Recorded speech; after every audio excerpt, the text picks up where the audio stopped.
안녕하십니까. 오늘은요, 코로나 지금 아직 한창 코로나죠. 이 코로나 끝나고 나서 이제 부동산 값이 어떻게 될 건지, 베트남 부동산 값이 어떻게 되고 앞으로 어떻게 진행이 될 건지 뭐 이런 것들을 좀 한번 보려고 해요. 일단 제가 지금 요번에는 지금 라이브 방송이라서 요 이렇게 평소와 다르게 이렇게 먹는 거와 같이 편하게 좀 이렇게 모니터 보고 좀 방송을 할게요. 요 근래 베트남 부동산이 한 3, 4년 사이에 부동산 값이 엄청 올랐어요. 외국인들이 이제 샀던 아파트들은 한 30%에 대한 부분이 이제 적게는 한 분양가 대비 한 50%, 그리고 많게는 분양가 대비 한 100% 오른 아파트들도 있어요. 이제 이 집값이 오르는 이유가 크게 두 가지가 있는데, 집값이 오르는 건 딴 거 없어요. 수요가 증가하거나 아니면은 공급이 감소하거나 이렇습니다. 뭐 공급이 감소하면은 또 집값이 올라갈 수도 있고, 수요가 증가해서 집값이 올라갈 수도 있고. 근데 이제 2015년 한 7월 이후로 어떻게 됐냐면, 여러분들도 아시겠지만 이제 수요가 엄청나게 증가를 했어요. 수요가 엄청나게 증가를 했는데, 근데 이 수요가 베트남의 인구가 늘어난 부분도 있고 소득이 증가한 부분도 있는데, 제일 큰 수요는 아무래도 이제 베트남 부동산 투자에 이제 관심 있는 외국인들이 갑자기 들어와서 아파트 투자하는 실제 투자자들이 많아진 거예요. 특히 한국인들은 이제 한국에 적금을 넣어도 뭐 이자가 낮고 세금은 세금대로 많이 내야 하고 제대로 된 투자처가 없잖아요. 그러다 보니까 이제 베트남으로 많은 분들이 이제 쏠리게 되신 것 같은데, 요즘 베트남에서 이제 베트남 부동산 그 리서치하는 회사들이 몇 군데 있어요. 뭐 CBR이나 뭐 사빌스나 이런 데가 있는데, 이제 그런 부동산 리서치 회사에서 이제 보면 얘기를 하는 게 대부분 아직 베트남, 특히 호치민하고 하노이 는 아파트 공급량이 적다. 그래서 앞으로 아파트를 더 지을 거다라는 내용들이 뉴스에도 나오고 신문에도 나오고 막 그래요. 실제로 이제 필드에서 뛰는 저희 같은 중개업자들이 아파트를 보면 딱 공실이 한 40% 정도는 되는 것 같아요. 제가 이제 뭐 몇몇 부동산들도 가보고 해가지고 요즘 어떻게 지내냐, 뭐 코로나 때문에 어렵냐, 뭐 쉽냐, 뭐 이런 것들 뭐 얘기하다가 보면은 그런 얘기들이 나오죠. 근데 이제 저번에도 말씀드렸다시피 제가 이제 한 40%의 공실은 이 사람이 없어서, 실거주자들이 없어서 생기는 공실이라기보다 이 베트남 집주인들이 원래 월세를 안 주고 집을 비워놓으셔도 되는 아주 여유로운 분들, 그런 분들이 많으셔가지고 그런 거거든요. 근데 이런 걸 이제 지금 따져보면은 이 투자를 많이 하는 사람들이 죄다 집을 사고, 돈 없는 일반 서민들은 집을 못 사고, 이런 걸 부족 현상이라고 하는데, 근데 이런 걸 지금 따져보면은 투자를 하는 사람들은 죄다 집을 사고, 그리고 돈 없는 일반 서민들은 집을 못 사고, 이걸 부족 현상이라 생각하고 정부에서 앞으로도 집을 더 지을 거라고 얘기를 하고 있습니다. 일종의 이제 가수요청이 많은 거죠. 가수요청이, 실질적인 수요는 집을 거주하는 사람이니까. 또 이걸 알아야 돼요. 요즘 베트남 집 사시는 분들 보면은 여기저기 너도나도 막 얘기를 합니다. 50% 올랐다, 그리고 뭐 한 70% 올랐다. 뭐 가끔 저한테 이렇게 전화 오셔갖고 김 대표 내 거 집 한 2배 올랐다면서 뭐 이렇게 얘기하시는 분들 계세요. 뭐 꼭 그분 들으려고 얘기하는 건 아니지만 이런 말씀 많이 여쭤보세요, 저한테. 이제 뭐 이분들은 이제 도대체 어디서 이런 얘기를 들으셨는지 모르겠는데 제가 마음이 아픕니다. 이제 부동산에서 흔히 쓰는 용어 중에 이 거래 회전율이라는 게 있어요. 거래 회전율. 이게 뭐냐면, 예를 들어서 뭐 세대수가 한 10,000세대가 있다 그러면은, 10,000세대가 있으면 이 10,000세대 아파트가 있는 중에서 이 중에서 보통 몇 % 정도가 거래가 이루어지냐 이거거든요. 여기서 이제 요 10,000세대 중에서 요 분양하는 건 빼고 얘기하는 거예요. 전매나 뭐 매도, 매수권, 분양을 하고 나서 이 몇 % 정도가 진행이 되냐. 이 거래 회전율은 이제 어떻게 알 수 있냐면, 보통 이제 부동산 하시는 분들은 이 시행사에 가면은 시행사에서 좀 지표 좀 뽑아줘라. 그러면 좀 친하면 이제 시행사에서 그런 거 뽑아주기도 해요. 그러면 이제 보통 이제 어디서 누구한테 누구 이름이 넘어갔는지 이런 것들이 다 보이는데, 이제 올해 저희 주 고객들이 투자했었던 아파트들, 뭐 제가 흔히 얘기하는 센트럴파크, 뭐 마스터리 암프, 마스터리 타오디엔, 뭐 에스텔라, 리버파크, 뭐 이런 것들 있잖아요. 이게 다 제가 이제 한참 분양하고 나서 이제 2015년 7월 이후로 이제 거래했었던 아파트들인데, 여기 시행사들하고 얘기해갖고 이제 나온 자료들을 토대로 말씀을 드리자면, 실제로 거래량이 엄청나게 줄었다고 해요, 올해는. 그러니까 투자를 목적으로 했던 투자자들이 물건을 안 내놓는다는 거죠. 투자를 목적으로 했었던 투자자들, 이게 상당히 중요한 부분이라고 생각해야 되는 게, 이 시장의 가격을 결정하는 부분은 이 아파트의 총 세대수가 아니에요. 아파트가 막 몇 개 있냐, 뭐 2,000개 있냐, 3,000개 있냐, 10,000개 있냐, 이게 중요한 게 아니라 실제로 아파트를 가지고 있는 사람들이 얼마만큼 부동산에 내놓냐, 그 매물의 양이란 말이죠. 그러니까 이 매물의 양인데, 이 매물의 양이 집값을 결정하는 거예요. 그러니까 코로나 이후로 아직까지는 매물이 안 나오고 있다는 걸 알 수 있는 거죠. 실제로 집값이 떨어지진 않았지만 부동산에도 많이 없으니까. 그리고 아직까지는 베트남이 발전 가능성이 있다 판단해서 투자를 하시는 분들도 많은 상황이고요. 그러니까 이렇게 코로나 때문에 어려운데도 집값이 계속 올라가기만 하는 거예요. 중개인들한테 이제 요즘 집값 얼마예요? 이렇게 딱 물어보잖아요. 그러면 중개인들이 요즘 집 많이 짓고 있으니까 뭐 매물 많아요, 그래서 집값 싸요, 뭐 이런 식으로 대답한 게 아니잖아요. 이런 식으로 대답하는 중개인들은 거의 없어요. 집을 가지고 있는 사람이 집을 이제 파느냐 아니면 팔지 않고 기다리고 있느냐 가지고 있느냐, 이거에 따라서 집값이 올라가고 내려가고 하는 거고, 그걸 대리로 브리핑을 해주는 게 부동산 업자예요. 왜 베트남에 부동산을 투자한 사람들은 집을 안 팔고 가지고 있는 걸까?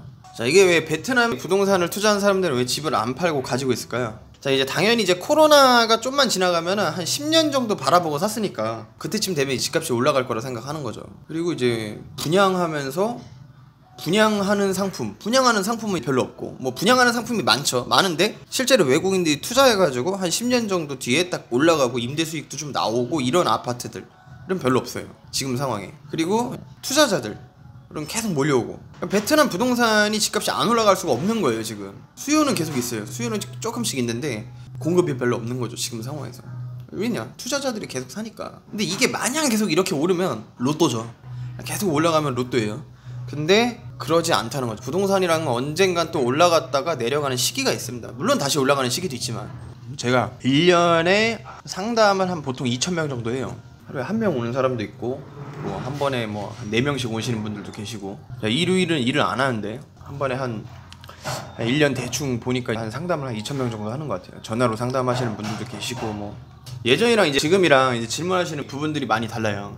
예전에는 어디에 투자하면 좋냐, 뭐 몇 배 오를 것 같냐, 가격은 얼마냐, 뭐 이런 것들 물어보셨는데, 지금은 내 아파트 잘 있냐, 저한테 분양 받으셨던 분들이 지금 팔면 얼마나 받을 수 있냐, 저한테 분양 안 받으셨던 분들, 다른 부동산에서 분양 받아갖고 저한테 연락 오시는 분들도 계시는데, 뭐 제가 어디서 분양 받았는데요, 팔고 싶어요, 뭐 이런 분들도 계세요. 이런 질문이 많이 하세요. 그러니까 질문의 이 느낌을 보면 딱 느낌이 오잖아요. 질문에 하는 그 뉘앙스나 이런 것들을 들어보면은 고객을 한두 명 상담한 게 아니었기 때문에 딱 느낌이, 아, 이분이 지금 팔고 싶다 안 팔고 싶다 이런 느낌이 온단 말이에요.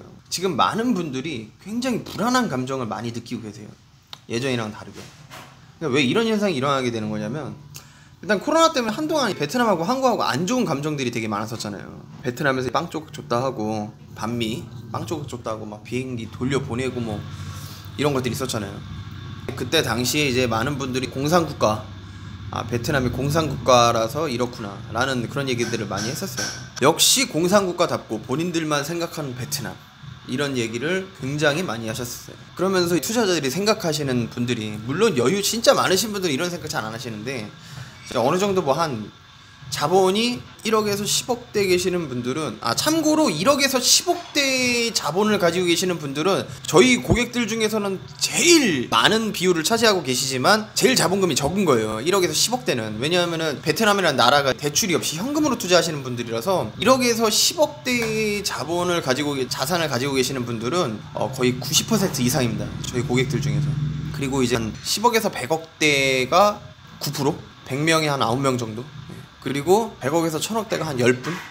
한 10명 정도 되시는 것 같아요. 그리고 한 1000억에서 이제 조 단위로 계시는 분들이 한 3분 계시고. 아무튼 그렇습니다. 일단은 이런 분들이, 이러다가 내 거 투자한 아파트 이제 못 파는 거 아니야? 뭐 이런 말씀을 되게 많이 하세요. 이런 생각도 가지고 계시는 분들도 실제로 많고. 왜냐하면 갑자기 이제 공산국가라는 그게 확실히 딱 느낌이 오는 거죠. 이게 공산국가구나, 이래서 비행기도 돌려서 그냥 보내고, 그리고 뭐 서로 간에 그런 생각을 안 하고, 국가 간에 그런 생각을 안 하고, 그냥 위에서 명령하면은 그게 다구나, 이런 생각들을 되게 많이 하시는 말이에요. 더군다나 지금 막 핑크북도 잘 안 나오고 하잖아요.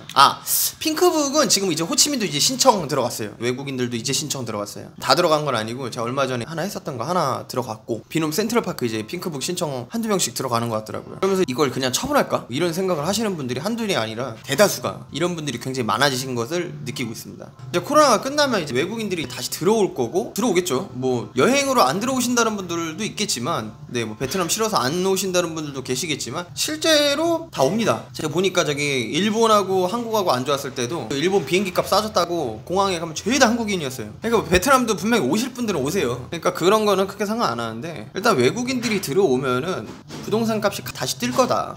외국인들이 지금 안 들어오니까 이제 부동산 값이 많이 내려간 것 같다 라고 얘기를 하는데, 저는 약간 좀 생각이 좀 달라요. 외국인들이 다시 들어오면은 물론 부동산 지금 엄청나게 떨어졌었던 뭐 비놈 센트럴파크나 뭐 마스터리나 이런 데는 임대료가 좀 올라갈 수는 있어요. 다시 어느 정도 뭐 복구가 되겠죠. 근데 집값이 올라간다라는 건 장담 못해요. 대부분의 분들이 집값이 외국인들이 들어오면은 부동산 값이 다시 뛸 거다, 그래서 그때까지는 버티자 라고 생각하시는 분들이 대다수예요. 근데 이게 외국인들이 들어와가지고 부동산 값이 뛸 거다라고 생각하시는 분들은 100명이 99명이에요. 그럼 99명이 다 로또 되는 거죠. 항상 우리가 생각하는 그거하고 반대로 가는 확률이 굉장히 많다. 저도 베트남에 대해서 지금 맨날 공부를 하는데, 이제 막 와가지고 베트남 말도 못하시는 분들이 여기 와가지고 막 이 지표나 그래프나 뭐 인터넷이나 이런 것만 찾아가지고는 답이 안 나오죠. 물론 그 중에 이제 공부 잘하시고 앞을 빨리 내다보시는 분들은 빨리 아시는 분들도 계시더라고요. 베트남 말이 중요한 게 아니라 캐치하시는 그런 능력들이 굉장히 퍼펙트한 거죠. 일단은 제가 볼 때는 코로나 끝나면 지금보다 더 많이 내려갈 수도 있어요. 지금이야 이제 코로나 때문에 여기저기 못 다니지만, 코로나 끝나면 바로 방문해서 팔겠다는 분들이 엄청 많습니다. 그리고 이제 투자를 한 사람들은, 가장 중요한 건 투자를 외국에 하신 분들은, 물론 다른 데도 그렇지만 똑같지만 투자를 외국에 하신 분들은 지금 멀리 있잖아요. 한국하고 이 베트남이 나름 한 5시간 걸리잖아요, 비행기로. 그렇기 때문에 이 현금을 다시 보유하려고 할 거란 말이에요. 이게 안전한 자산이 그래도 아직까지는 현금이지 생각해가지고 기존에 부동산 투자하셨던 것들을 팔고 이거를 바로 또 현금으로 보유하려고 하시는 분들이 꽤 계실 거란 말이죠. 공산국가인 베트남에 투자하는 것보다는 좀 덜 먹더라도 안전한 한국에 투자하고 뭐 좀 이자가 들 나오더라도 한국은행에다가 입금을 해야지 라고 하시는 분들이 꽤 많아요. 물론 이제 그때 집값이 잠시 내려가면 이때다 싶어가지고 딱 사시는 분들도 계실 거예요 또. 그래서 이제 그런 분들이 지금 반반인데, 제가 볼 때는 이 부동산이라는 건 이제 주식하고 달라요. 그래서 내려가는 약간의 시간이 있어요. 주식은 뭐 하루 지나고 나면 막 한 10% 막 20% 쭉쭉쭉쭉 떨어지고 막 이러잖아요. 근데 그게 아니라 이 부동산은 하루 잔다 그래서 갑자기 그렇게까지 떨어지는 거는 뭐 IMF 오지 않는 이상은 뭐 그 정도까지는 아니에요. 그렇기 때문에 약간의 주식보다는 조금 더 생각할 수 있는 타이밍이라는 게 있어요. 내가 지금 생각해가지고 이렇게 팔아야 되겠다 말아야 되겠다 이 판단할 수 있는 요 약간의 타이밍이라는 게 있다는 거죠.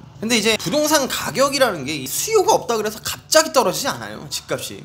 파는 사람이 가격을 정한다고 말씀을 드린 게, 파는 사람이 여유가 있어서 나 아직 안 팔아 이래버리면 끝이거든요. 뭐 특히나 저희 고객들의 열의 아홉은 대부분이 한 10년을 바라보고 사셨으면은 그 10년 때까지 안 팔아요. 그 가격대까지는 안 팔려고 해요. 팔려고 생각을 잘 안 하시는 분들이 많으시고, 지금 베트남에 이제 집을 가지고 있던 사람들은 지금 베트남에 집을 가지고 있는 사람들은 집을 팔 가능성이 되게 높은 편이에요. 제가 볼 때는 딱 이제 격리가 없이 여기 올 수 있는 딱 그 시기에 물량이 굉장히 많이 나올 것 같아요. 직접 와서 이제 판매도 할 수 있으니까. 지금 막 고민을 하다가 이제 그때 딱. 근데 공교롭게도 이제 또 파는 사람은 가격이 올라갈 때는 잘 안 팔고, 이 가격이 내려가기 시작하면 그때 팔려고 하더라고요.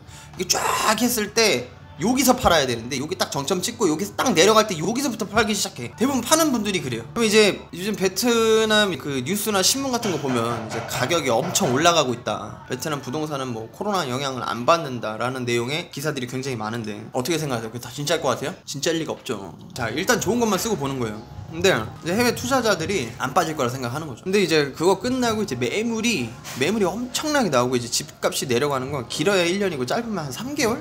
그 정도는 안 될 가능성이 높아요. 집값이 계속 막 1년, 2년씩 떨어지면 그거를 뭐 사는 사람들은 뭐 그렇게 살 수가 없어. 그렇게 내려갈 수도 없고, 그러니까 몇 년씩 막 그렇게 내려갈 수는 없어요. 짧아야 한 3개월이고 이제 길어야 한 1년인데, 이제 그 타이밍에 이걸 사냐 못 사냐를 딱 정하는 거죠. 그러면 이제 집을 사라는 거냐 말라는 거냐 정확하게 이제 알고 넘어가자 이런 건데, 일단 집이라는 건 살 때 가장 중요한 게, 제가 뭐라고 했죠? 살 때 가장 중요한 거. 제 영상 많이 보신 분들은 아시고 제가 뭘 제일 중요하게 생각하는지. 자, 첫 번째 위치, 두 번째 위치, 세 번째도 위치예요. 부동산은 무조건 위치야. 무조건 위치. 일산에 30평대 사는 것보다 강남 압구정에 원룸 하나 사는 게 훨씬 더 이익이다. 근데 이제 넷째부터는 좀 달라. 넷째부터는 뭐냐? 타이밍이에요. 타이밍. 모든 투자, 특히 부동산 투자는, 물론 주식도 그렇지만 타이밍이야. 투자는 타이밍. 근데 이 타이밍을 언제라고 생각하고 사야 되냐면, 이 분양하는 건 이 시행사에서 어느 정도 시장의 이 실거래가가 반영해서 사는 거거든요. 그 가격을 반영을 해서 분양을 해요. 그렇기 때문에 이제 만약 분양하는 게 아니라면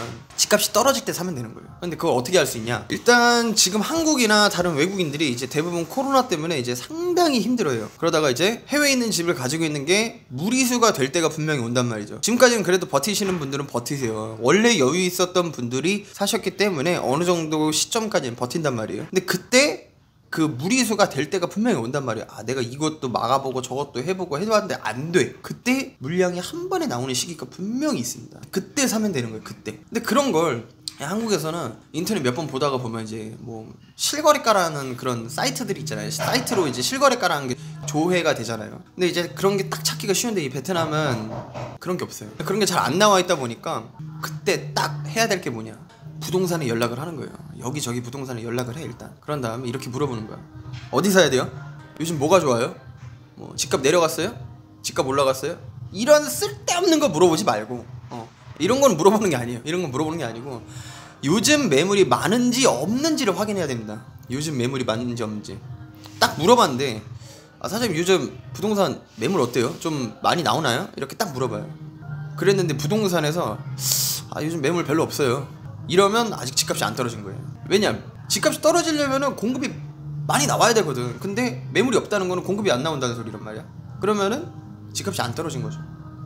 근데 가격은 좀 빠졌고 매물은 좀 많아졌다라는 그런 뉘앙스가 있어요. 사장님 요즘 집은 좀 나오는 것 같아요. 좀 집값도 좀 싼 것 같고 이렇게 얘기를 하는 부동산들이 있다. 한 군데라도. 그러면 집을 몇 개 보자고 하고 실제로 이제 옆집에 있는 부동산이나 다른 분들하고도 좀 얘기를 해서 전체적인 가격을 한번 확인을 해보면 될 것 같아요. 뭐 이제 딱 보면 이제 부동산들 반응이 있죠. 실제로 이제 집을 보여줄 수 있는 집들이 있으면 사장님 여기 가격도 좀 빠지고 이제 매물도 좀 많아졌는데 뭐 오시면 바로 보여드릴 수 있어요. 이렇게 하시는 분들 계세요. 그럼 뭐 바로 보시러 가면 됩니다. 그때 사시면 돼요. 그때가 딱 집을 사기가 딱 적절한 타이밍이에요. 이제 투자를 잘 하려면 모아놓는 것도 중요해요. 종잣돈이 있어야 되겠죠. 근데 이 부동산 투자를 잘 하려면 이 때를 잘 기다리는 것도 굉장히 중요합니다. 뭐 예를 들어서 내가 한 1억 있어. 1억 금방 까먹고 그러면 안 되잖아요. 우리 1억 2억 이런 게 전재산일 수 있는데 그러면은 그거를 잘 가지고 있다가 요때다 싶을 때 남들이 다 내놓을 때 그때 사면 되는 거예요. 자, 오늘은 일단 베트남 부동산 투자하실 때 꼭 생각하셔야 하는 거, 앞으로 베트남이라는 나라가 투자하기에 괜찮고 그로 인해 뭐 투자할 사람들이 증가할 것인가 혹은 감소할 것인가 이런 것들을 좀 알아봤는데 딱 이 두 가지만 생각하시면 앞으로 좋은 타이밍에 좋은 위치 아파트나 뭐 다른 부동산들을 투자하실 수 있으실 거예요. 자, 오늘은 제가 조금 길게 설명을 했죠. 이게 디테일한 부분이라서 이런 거는 좀 알고 가셔야 돼요. 코로나 이후에 외국인들이 들어오면 베트남 부동산이 당연히 뜨겠거니 생각하시는 분들이 너무 많으시기 때문에 물론 제 의견일 수도 있겠지만 그래서 이런 부분들은 한 번은 짚고 넘어가셔야 된다 라고 말씀을 드린 거고요. 자, 오늘 영상이 좋으셨다면 구독과 좋아요 부탁드리겠습니다. 감사합니다. 구독 꼭 눌러주세요. 구독 안 하고 이 영상 보면은 나쁜 사람 미워할 거예요. 자, 앞으로도 좋은 영상으로 찾아뵙겠습니다. 감사합니다.